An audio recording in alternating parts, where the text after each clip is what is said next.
Hey guys, what's going on? So here I have my wife's 2017 Dodge Journey, and the windshield wipers quit working on her. They wouldn't spray anymore.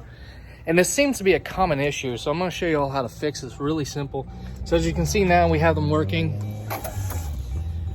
And let's check the back. I don't know if the back is working. Let's see. Yep, it's working as well. Awesome. So it's very simple, and I'm going to show you all. First thing you need is an air compressor. Doesn't have to have a lot of air capacity or be a high PSI. And we're going to open up the lid, make sure we have fluid, of course. And you see all that gunk down there?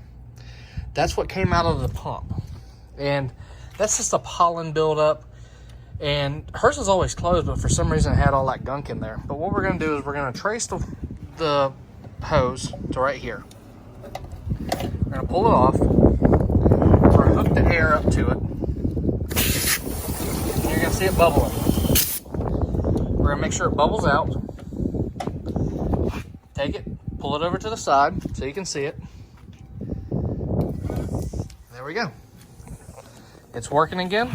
Super simple fix. And you can also reverse it by pulling this side of it off and shooting the air through these to try to unclog any issues as well.